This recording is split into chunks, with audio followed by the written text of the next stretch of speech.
and it's about the economy, right? And so that is just the most exciting thing that I get to go do every single day. I get to go talk to countries about, why are you doing sovereign AI? And we get to talk through all the things, all 3 steps, about how do we glue those imperatives, those policies, workforce development, those startups, the incubators, and then finally the economy. In the interest of time, I'll stop there. Perfect. Thank you so much, Calista. I love that framing of the 3, from the local to the economy, and I think that's a really good segue to you, Ginny. Ginny Badenas is, of course, the head of Tech for Society at Microsoft, but I'm not sure if that's the current title. Okay, it is. Okay, wonderful. So, Microsoft, of course, has made a very significant investment, so thank you for teeing this up, Calista, in Indonesia, and you'll talk a little bit more about sort of what that means and what interest for Microsoft. But before you do, in case anyone's not seen the front page of the Financial Times today, there was another story that you might guess was on the front page, but just next to that one was actually the head of Microsoft.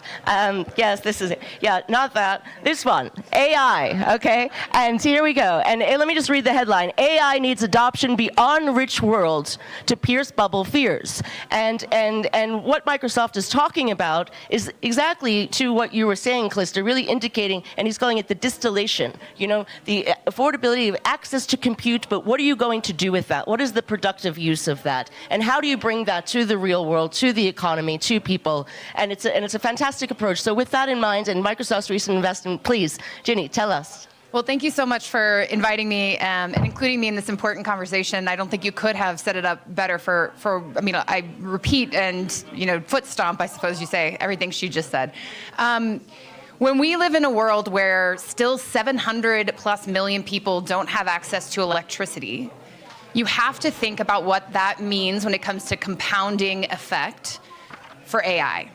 And so one of the things I like to sort of set as a baseline when talking about AI, because sometimes people will compare AI to social media, or they'll compare AI to devices. And I think what they're fundamentally missing is that AI is more akin to electricity. It is more akin to the internet.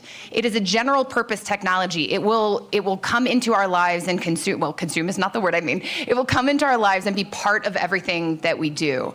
And so it is critical that we not leave more people behind around the world.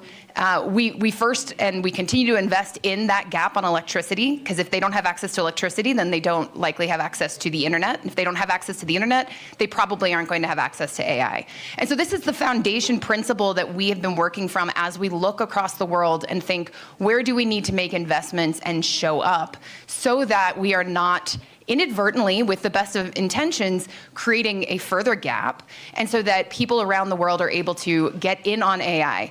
And another thing, we were chatting about this a little bit briefly, it is the right thing to do, it is a good thing to do, it is also in our best interest as a company to do this, right?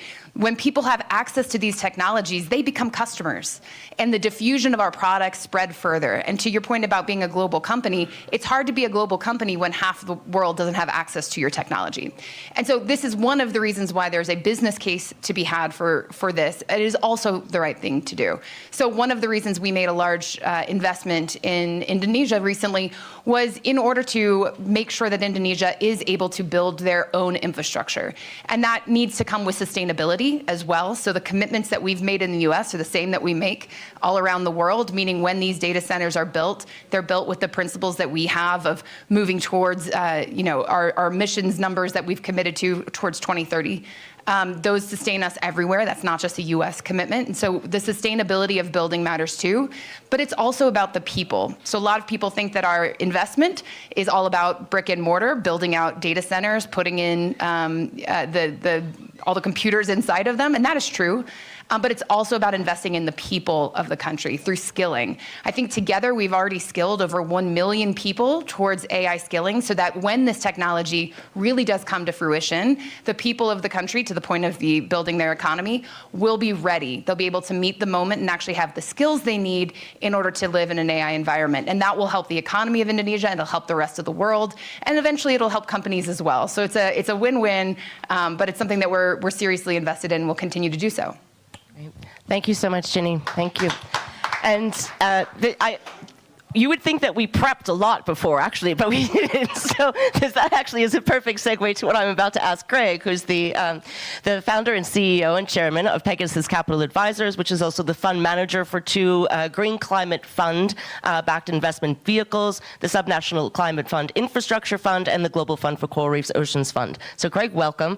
And so it's a signal from companies like Microsoft, from Nvidia, the focus on not just the hard infrastructure, but also the social infrastructure, which speaks to some of the risks that an investor would look to when making decisions of investment. Where does blended finance play a role here? What are some of those real immediate opportunities? What are some of the higher risks, though, that you're seeing in the current trends of the build-out of AI infrastructure, both in terms of the data centers, but of course, as we're here to speak, the corresponding other resource needs that accompany that build-out? Craig. Thank you all. The biggest risk is what you started with about how much money we need.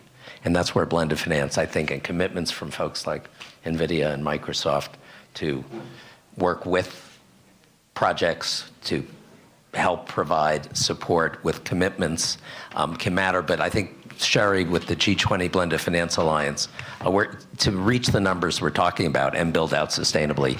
To me, countries will vary. Indonesia is a great country to invest in, but blended finance, I think, is going to play a critical role, and the alliance, which is bringing in other countries, I think will be important, especially if we focus on doing it sustainably. Green energy is not cheap. And I think we're working on a model in Indonesia and elsewhere with smaller scale data centers to focus on bringing compute to people. It makes sustainability easier. You can put renewables, batteries, working with Anki in Indonesia on that as well. So I think focusing on not necessarily a risk is a large scale data center you got to fill. We're focused on guaranteeing space and dealing with some obsolescence risk with smaller scale where we know we can power renewables. A key part, which both Calista and Ginny talked about, is also AI has to be good for the country. And it can be such a powerful uplift in terms of education, in terms of healthcare, and the magic word, the economy. So we need to make sure people are trained to compute, young people from the start, and provide that as part of what we're doing. We have to deal with language learning issues and local content. I was at a session with someone from India before who said, quoted Gandhi. I'm going to misquote him, so some of my Indian friends can help me. Biju, what was the quote from Gandhi? Okay, anyway, the context was with with culture. In India, I'll paraphrase. In India, we have lots of winds from different cultures coming in and we welcome them all. But we don't want our own culture to be annihilated. And I think with AI, it's so critical that we preserve local cultures and we, at the same time, embrace learning from other cultures, but indigenous Indonesian cultures, Chinese cultures, cultures from Mozambique, that we preserve them and enrich them. And I think AI can do that. The last comment I'd make quickly, so I think that's a risk with AI. We have to be very careful to make sure local content is enriched. And again, working with some folks here, that's definitely part of the agenda. We're going to need innovation for energy. And whether it's small-scale nuclear, whether it's we're working with some companies in Japan on floating data centers, unique things using deep sea energy with wave power and the like, and underwater, we're going to need it all. And so I think to meet the goals, the other thing that we're very focused on is innovation. Yep. Because we don't have enough. That's clear. Yep. Thank you, Craig. And again, thank you very much. That's a great segue to Stella Lees, the Executive Vice President of BYD. Now, I said earlier, put Calista a bit on the spot and saying NVIDIA is, kind of the center of the universe. Now, I'm gonna do a little bit of the same here, Stella, because if we have NVIDIA's, chips, the brains, right? Then storage maybe is the heart, right, of the AI systems that we need, right? And as Craig just said, we need innovations, right? And the way to boost. all countries, Indonesia is no different, are, have capacity of their grids. Even the most advanced economies have grid capacity. So even if we add all this, you cannot really distribute that, right? It's still a strain. So we need battery storage. We need these types of innovations. Please tell us what BYD is doing here and how we're going to address this AI growth boom we're seeing. Yeah, so everybody understand the car. Now we're saying the first half is electrification. The second half is intelligent, autonomous driving. So Nvidia is our strategy partner. A lot of our car will use Nvidia chipset. Even this morning, Jason Huang is at the Davos. Then when I chat with him, it's like for BYD, we'll do two angles. One is using their chipset for power our data center. Second, using their chipset for BYD intelligent cars. So you'll find that the global supply chain flow around. So Greg, you're talking about the a data center. So data center, if you listen to Jason Huang's speech at the CES, he said it's a construction work. It's electricity supplier guarantee. Then this come back to the two strands, one is battery storage. So I know Indonesia has a very rich resource for the hydroelectricity, but also to guarantee the best quality, smooth supply, you need a battery storage. So battery storage, BYD is the leading company because our DNA heart is a battery. So we are leading company. We just closing the contract in Saudi. They are doing the data center called Mazda, the data center project. Then it's the first project in the world is battery used 24 hours to support the data center. So this is the biggest project now so far in the world, but not the last one. It's just the journey just start. So you start to bundle together. Also, I want to emphasize, Indonesia is also big mining industry. I'm looking on this one. So for any battery and also the charger, everything, you need a copper, you need a nickel, you need a cobalt. You need all the metal you produce in Indonesia. So naturally, to push all the electrification, Indonesia in the supply chain, basic supply chain, you're going to play a very important role. Thank you very much, Stella. Great. I know you have a lot more to say, so I appreciate the brevity on this. And you're going to have a lot of questions if we have time for all of you as well. But Enki, I want to pivot to you. Enki is the head of GT Tires. So we have a very practical example here. Now, there was a panel just before this where I think it was rightly observed that, and for the most part, technology outpaces policy, right? So this is also going to, a risk of how we deploy and seize the advantages and all of this power that is represented here on this panel. But from a very practical perspective, from the business industry perspective, how is this rolling out? What are some of are we really seeing efficiencies now from AI? What are some of the barriers? How do we actually get this to the real economy on the ground? How do we go, as Calista was pointing, from up here down here? Please. Yeah, I'm glad I'm the last speaker because we got the brains, we got the muscle, we got the heart, and we got the energy. We're the pinky toe. So basically, we are the extremities, basically. So GT started as a manufacturing company, and I'll just explain that how we use AI and then how we extend beyond manufacturing into the community. So as I look across here, we're working with everyone here in the panel. So we work with Azure Cloud, we work with Nvidia on computing, we work with now with the funds, setting up edge servers and server to serve the community, and of course with BYD. So in our manufacturing, we are now permeating AI throughout. So we are like a trial and error kind of situation. We're not at the cutting edge of AI, but we're the users of AI. So the car that we supported, working together, that beat the world record 3-4 months ago, the fastest car in the world, fastest production car, the tire was designed using AI. Yeah, the whole process was on simulation, the combination of the automatic, the car technology and the tire technology and the road data is all data based on AI to design the tire. So that's in design. We use AI in manufacturing in our plants. We use AI now in commerce.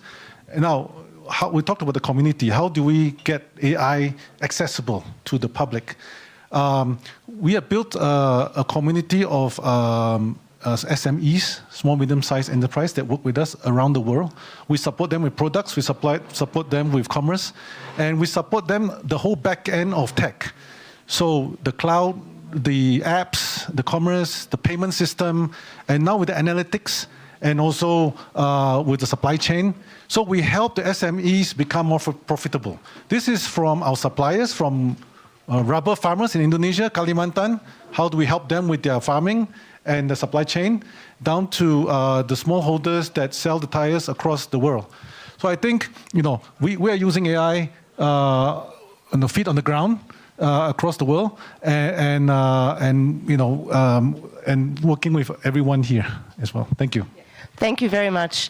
Now, we have about 12 minutes left, and I also want to invite my colleague from OECD to give some closing remarks, but I do want to give the opportunity to a couple of you to intervene, and we do have someone very special in the audience, Father Marcin, who we had this incredible discussion actually yesterday, last evening, about what I think you hinted at it, Craig, earlier, sort of the cultural aspects of AI, which also, has been said, and I quoted Jensen earlier. There are ethical considerations. This is a profound transformation affecting every single component of society. Please, Father, how do you respond to the panel's remarks so far, and what are we missing here, and what do we need to keep an eye out for? Thank you so much. First of all, yes, I'm the founder of the algorithmic platform in the Vatican. So we are putting together different institutions and techno company. And of course, from the church side, that we believe that today we are the first generation in the history that created the machine able not only to do the task for us, but also to think, to predict, to take decisions. So, and of course, and this is the first issue that we are affirming, that please don't consider the AI as a human being.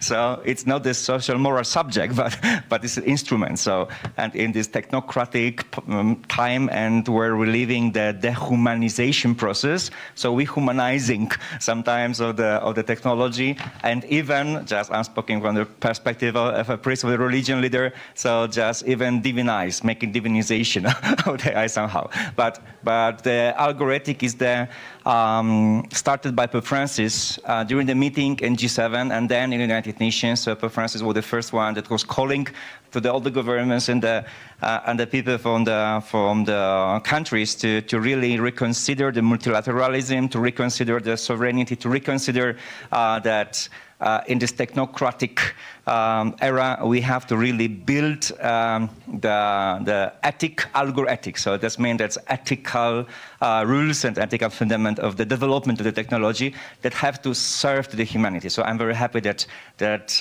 all of you just going also to consider finally also that not only the consumer, not only look the human being as a consumer data or profit, but first of all, so we have to remember about this human-centric approach, anthropocentric approach for the development. Only in this way we can develop the technology that can really serve the humanity. So thank you. Thank you so much, Father. I think Father must have read UNDP's Human Development Report.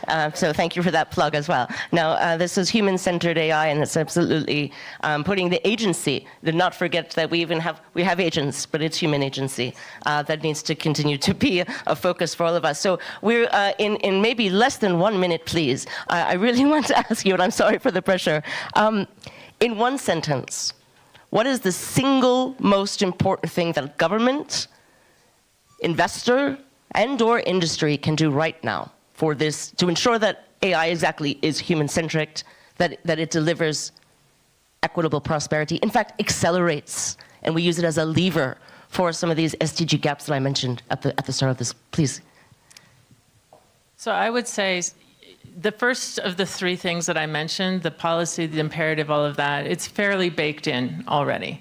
The other two, those can I have two? You can have two, okay. Yes. Think about your economy, what drives your economy, and then go educate to apply AI to it. Okay, so educate and build your local workforce. Encourage and engage them to go drive towards solutions that will drive your economy. And that, for Indonesia, you've got a lot of things up there on the wall. But, your global imperatives, right? You've got healthcare, education, logistics, things like that you've already declared. You know what your priorities are, but you also know what your industries are. And so think, through those. And when I talk to anyone, I'm like, don't go into a new industry. Look at what you are in already and be number one at it always, be as number one as possible. Thank you. Be number one. I'd say we need to shift the frame of how people think about responsible AI away from it being a hindrance or a way of slowing, and instead an accelerant to how we grow a better product. I think right now when people talk about responsible AI, there is a sense that is going to pull us back. We're not going to be able to go as far. We're not going to be able to go as fast. And I've actually seen the opposite happen. When done well, it is actually something that builds a better product that can go faster and go further. And in the end, you're going to end up with both a more humane product, but also something that is superior. Thank you. So I'll also do 3 very quick things as part of it. We need to get the energy and investment. We need the energy, or it's not going to happen, the positive. Secondly, I think we need to make sure the education's there. As Calista said, you need a workforce that will understand and use it and be knowledgeable. But I think AI has the potential to look at these industries and bring primary sources of materials and manufacturing and processing to the country and build out industries, whether it's seaweed, whether it's battery production, whether it's other things. I think AI offers countries like Indonesia, so rich in resources, the potential to build out fishing industry and dramatically make them more resilient and larger, well used. Thank you. So I think we need a sustainable policy to support that. Second, AI is need a global cooperation. We do need to put a regulation, government's plan for every country for data security. But at the same time, we need to cooperate for the global. You cannot build each country, each region build their own data, their own AI system. So don't use AI as a geopolitical argument. In our experience, the biggest obstacle for AI is basically, I think, in the organization, how do we transform the mindset? Because I think individually, everybody wants to do it. I think a lot of companies, trying to do it. But how do you transform the whole organization, together? This is the difficult part. Because there are different understanding, different embracing, different mindset within the teams. It's very difficult to do that. It's basically throwing out a lot of the stuff that we're used to, and then rejigging the whole system. Your organization structure, your reporting structure, even your KPIs in your operation, and this is the most difficult part. Thank you so much.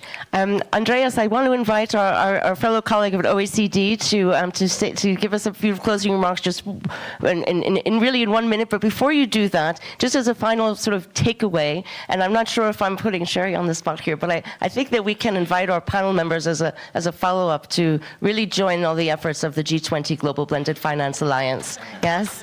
So we would love to engage you there. And please, Andreas, OECD is also a partner in our G20 Blended Finance Alliance, so thank you so much for being here.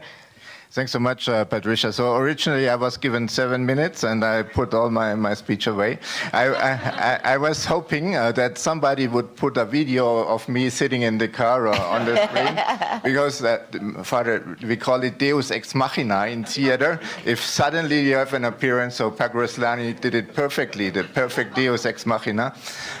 Let me just reinforce some of the things which have been said on the panel, which we believe in.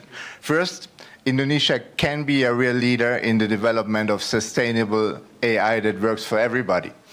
80% of the Indonesians see AI more of an opportunity than a risk. This is already a good mindset. And I very much agree with the colleagues here on the panel. We need to invest in the skills of the people. We need to prepare the people in order to avoid some of the, let's say, possible risks related to development. But we need to see the opportunity, and Indonesia, with all the optimism of its people, is very well placed. Second, infrastructure. investment, the energy setting up, the system. This is something we need to work on. Indonesia's recent auction on the 2.4 gigahertz mobile network is already a good step to develop.